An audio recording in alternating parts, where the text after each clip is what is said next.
बिस्मिल्लाहिर्रहमानिर्रहीम। अल्हम्दुलिल्लाह रब्बिल आलमीन। नाज़रीन अस्सलामु अलैकुम।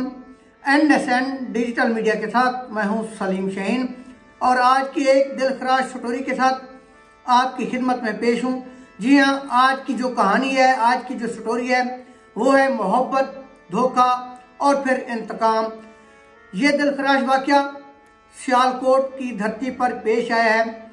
आपको बताता चलूं, इंसानी जज्बात की शिदत बाज़ औक़ात ऐसे नाकाबिल यकीन वाक़यात को जन्म देती है जो न सिर्फ इंसानियत को झंझोड़ कर रख देते हैं बल्कि मुआशरती इक़दार और तल्लुकात पर भी गहरे सवालात छोड़ जाते हैं।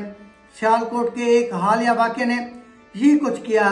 ये कहानी मोहब्बत, धोखा, इंतकाम और एक ऐसे अंजाम की है जो शायद किसी ने सोचा भी ना होगा।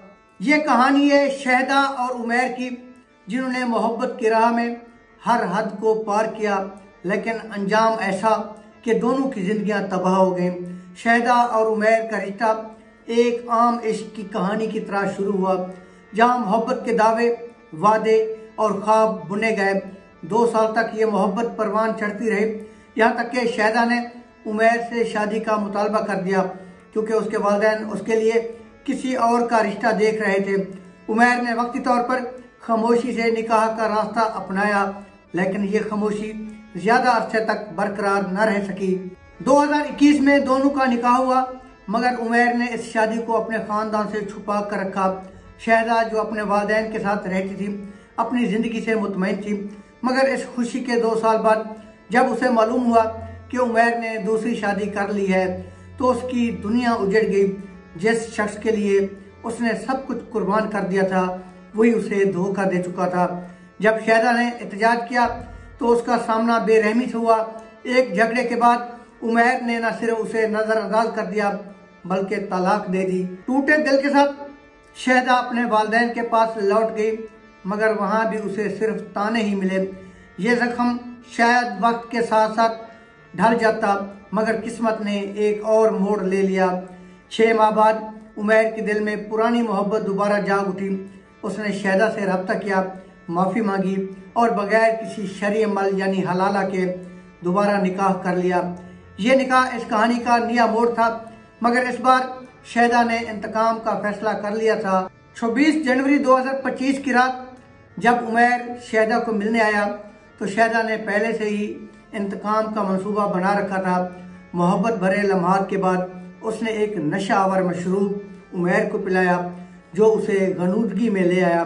जब उमैर बेखबर नींद की आगोश में चला गया तो शहदा ने एक तेज धार आले से उसका उज़्व तनासुल काट दिया।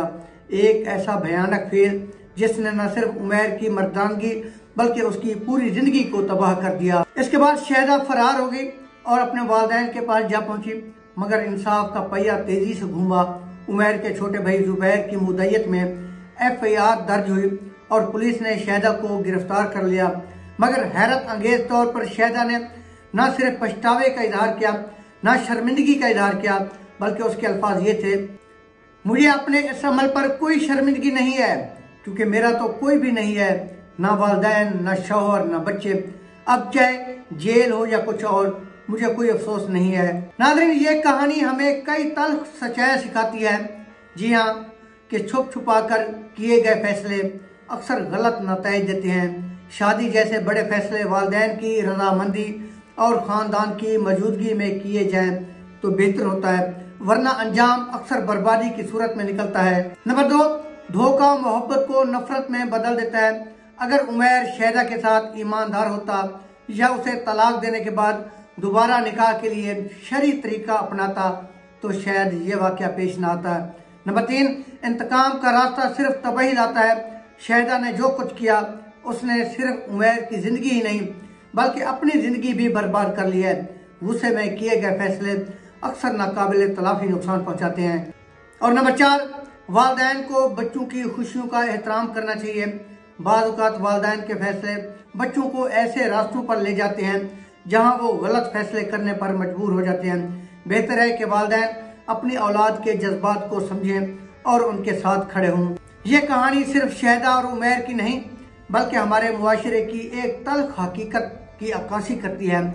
मोहब्बत, धोखा, जज्बाती फैसले और फिर इंतकाम, ये सब चीज़ें मिलकर इंसान की ज़िंदगी को जहन्नम बना सकती हैं। अगर हम इन गलतियों से सीखें तो शायद मुस्तकबिल में ऐसी कहानियों को रोका जा सके। दुआ है कि अल्लाह ताला हमें सही फैसले करने और जज्बात पर काबू रखने की तौफीक अता फरमाए। नाज़रीन, इसके साथ ही इजाज़त चाहूँगा। इंशाल्लाह मुलाकात होगी नेक्स्ट वीडियो में। तब तक अल्लाह हाफिज़। पाकिस्तान जिंदाबाद।